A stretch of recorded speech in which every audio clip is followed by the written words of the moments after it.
Hi guys, it's time for a high voltage design again, and this video is exactly for that. This video is the first part of my journey of designing an 20 to 25 watt DC-DC converter that can convert from 12 volts up to 1 kilovolt, 20 watts, by using this very well known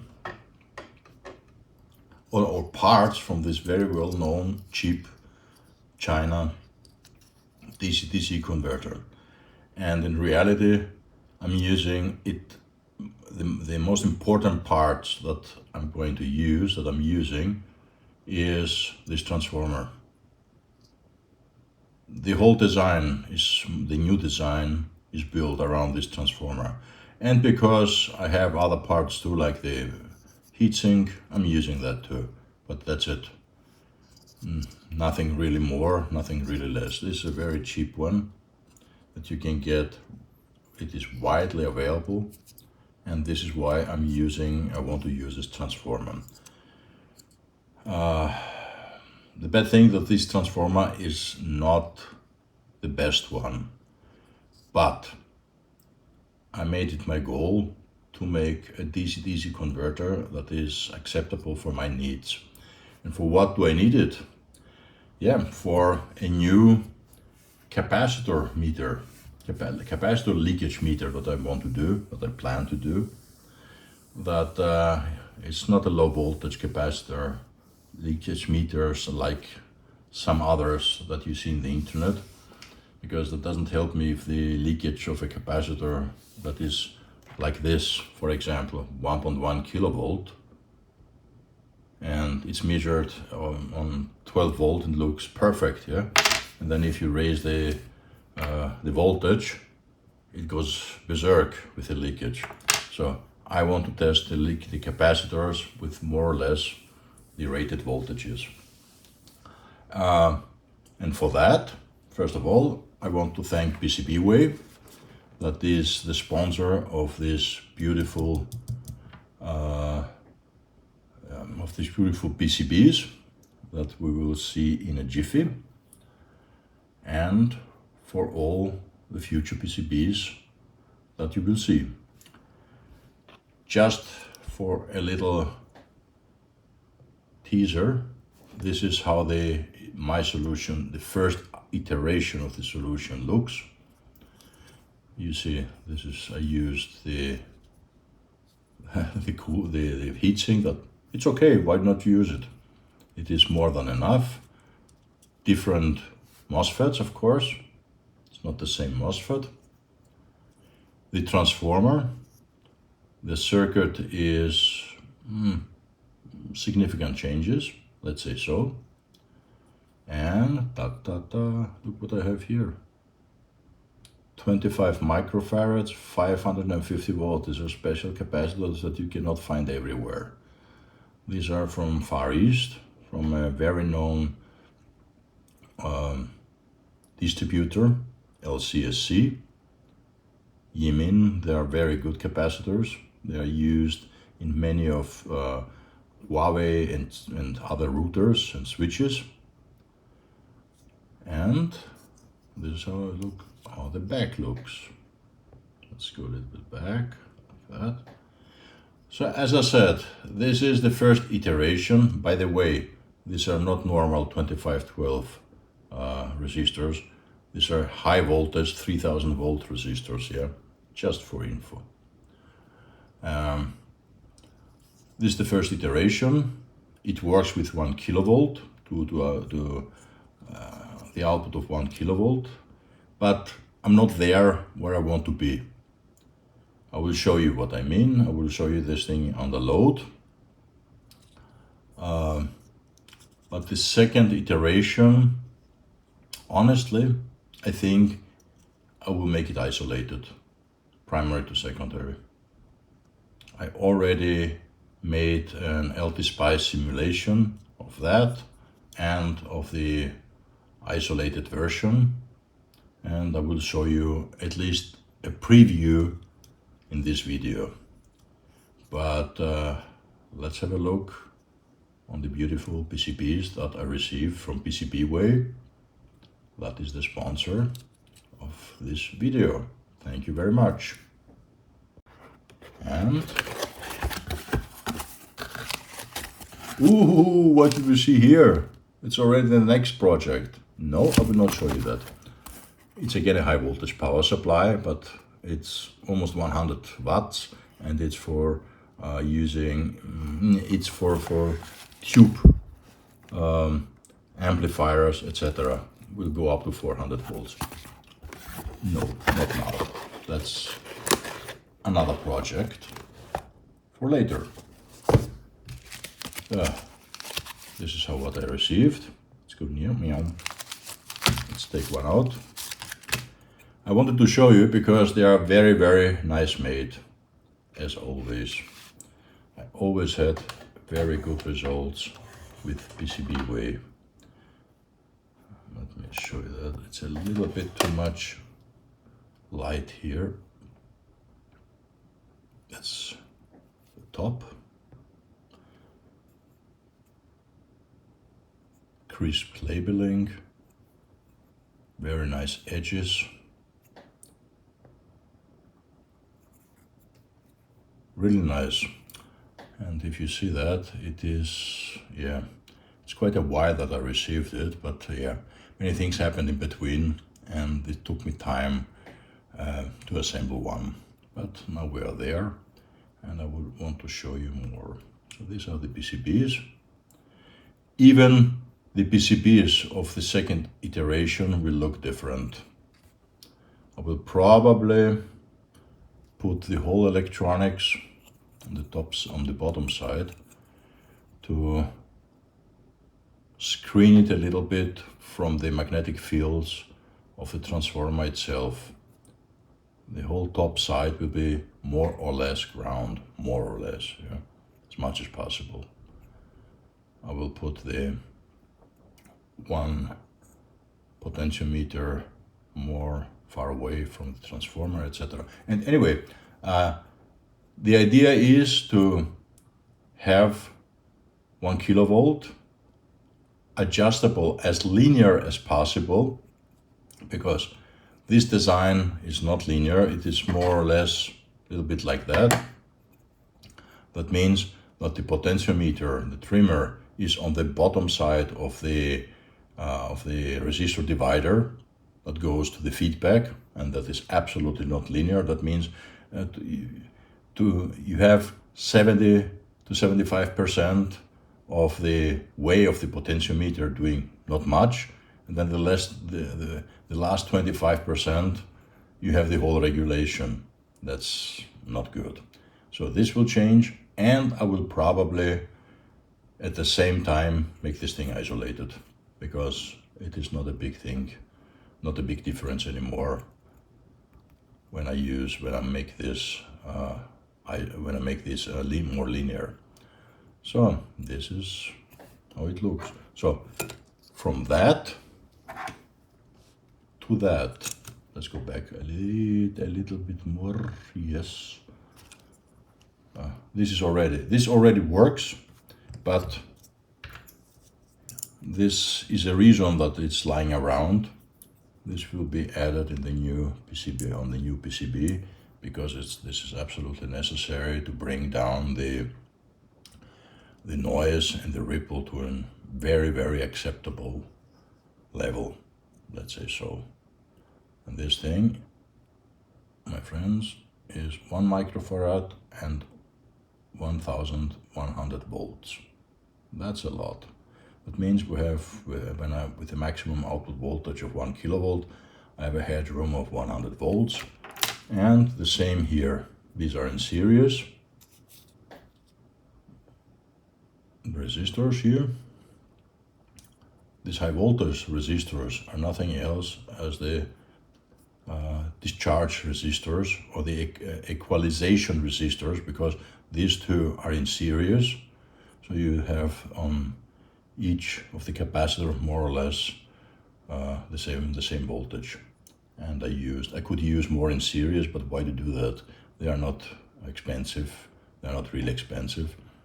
These are high voltage resistors, really high voltage resistors. And in the new design, I will not use so many resistors in series because this three and this three form the upper part of the feedback divider, and then we have the potentiometer, the trimmer, and these two form the lower part.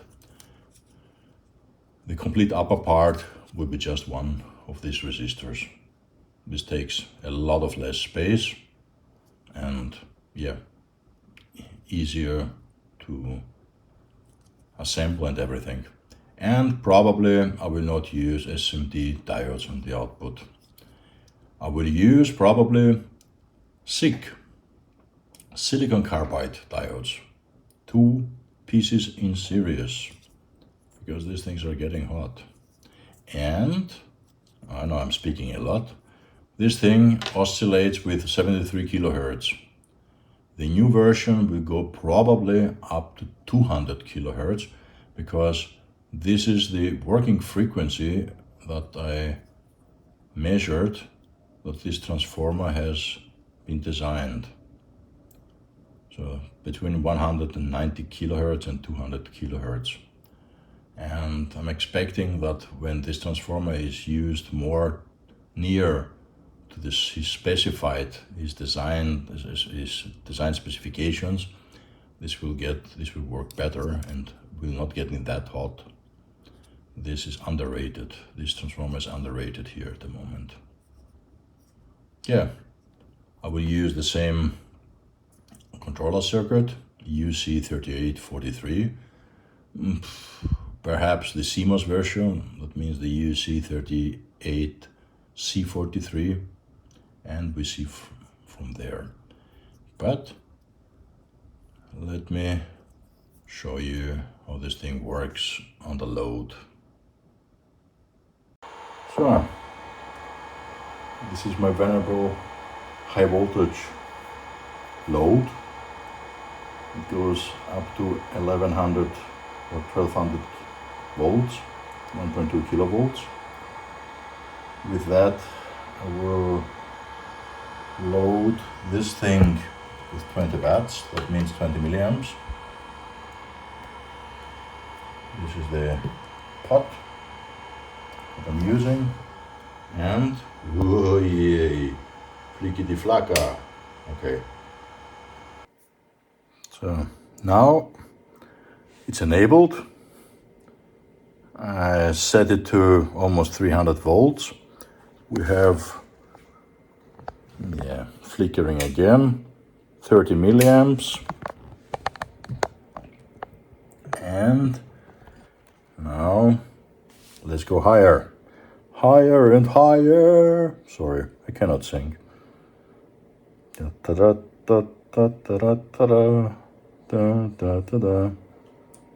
1031 volts. This is with zero load. And now this is with 20 milliamps. That means it is almost, more than 20 watts. Again here, 2.4 amps. Not bad for such a thing, huh? Guys, 1 kilovolt at the moment. Let's use my thermal infrared finger, till I get the correct infrared camera that I need. Not just any infrared camera. Nothing gets warm. All okay. Well, that's it. Let me show you the schematic. Okay, this is the schematic. I think it's easier to show it to you directly in my layout system here than printing it out and explaining and doing blah blah blah. So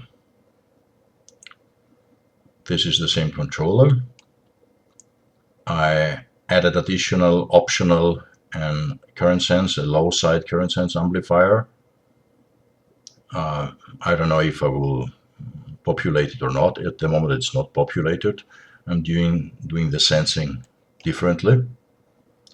I use here a trick that I read on the Texas Instruments, old Texas Instruments manuals, that they are using an offset, and I'm using that too. The output capacitors, there are different ways, there are different parts that you can use. I am using these ones from Yimin, 2 1 kilovolt silicon diodes in series. But the reverse recovery, even at this very low, at this very high speed diodes, is too high, and they are getting a little bit warm. The next design will be without them, and either I will use no SMD ones, either I will use through-hole ones on the top, or SiC diodes, silicon carbide ones, 1200 volts each in series. These diodes are getting cheaper and cheaper, and yeah, I prefer them. Yeah, this is the actual schematic. But what I plan is a little bit different. Yeah, I designed even the the footprints for the heatsink here. Yeah, a little spoiler here, how the simulation runs.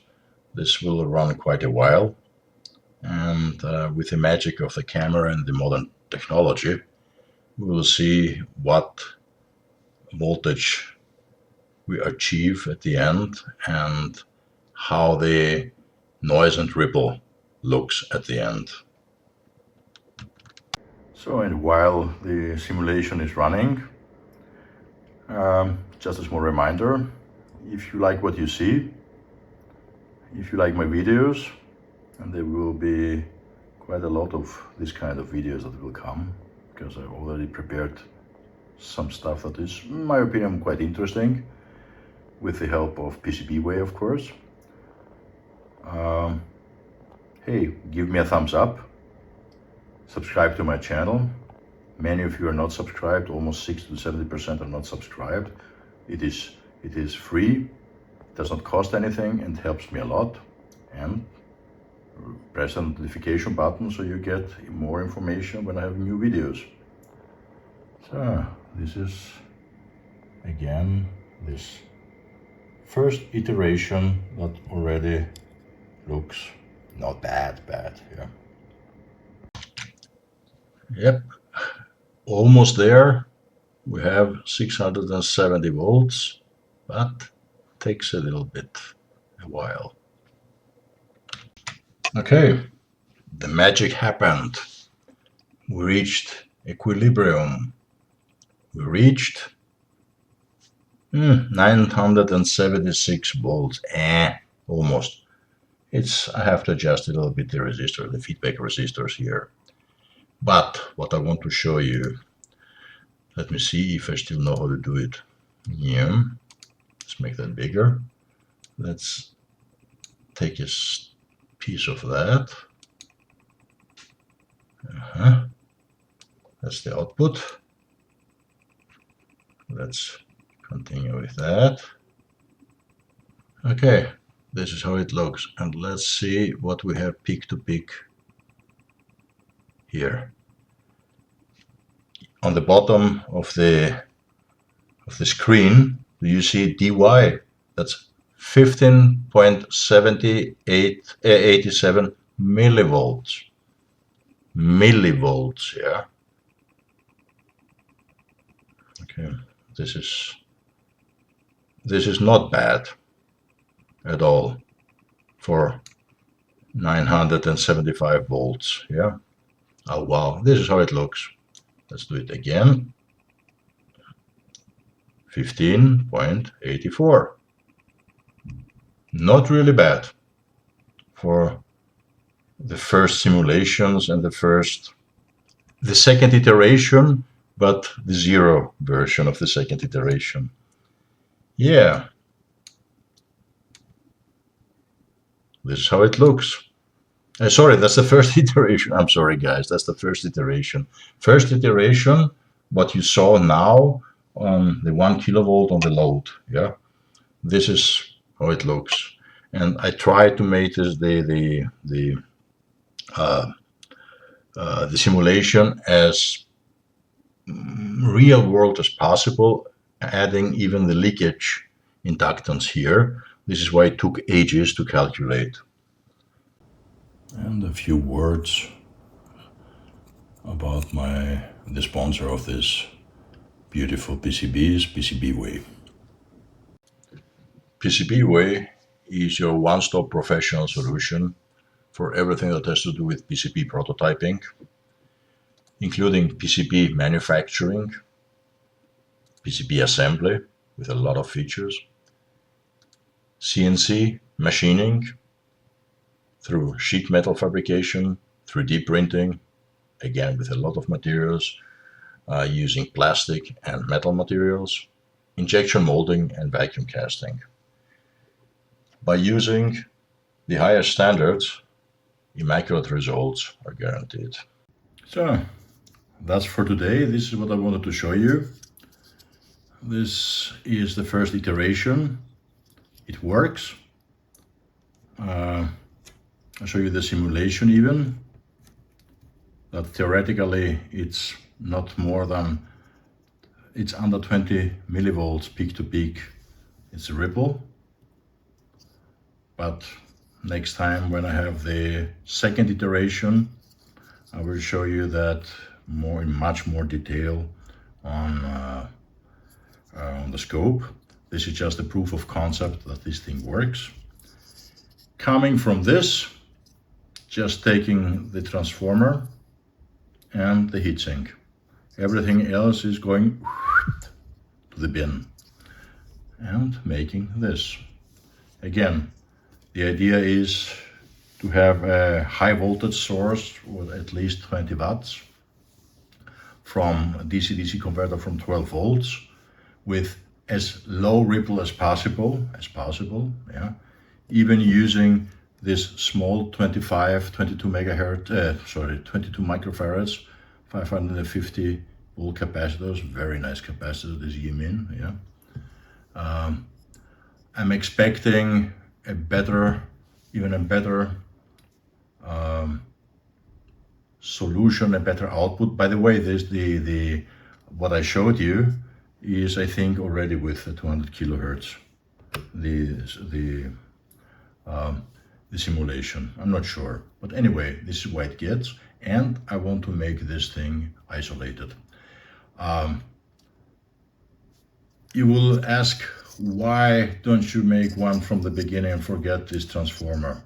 Yeah, it would be easier, honestly, to get a transformer that is, I found a few of them similar with similar outputs, and even with more windings at the output that they can cascade, that it is much less stress to all the components. But I have that and I want to do it. And it's a matter of honor. No, I want to do it because I started it. And then when I have it, this is a very, very, very, very cheap part. The whole thing costs $5, yeah? So this transformer costs nothing. Okay, enough said. Thank you very much, PCBWay, for the beautiful PCBs. See you next time, my friends. Thank you for watching, and most important, stay safe, my friend. It is time where illness this year starting again, yeah? Stay safe. See you. Bye. Cheers.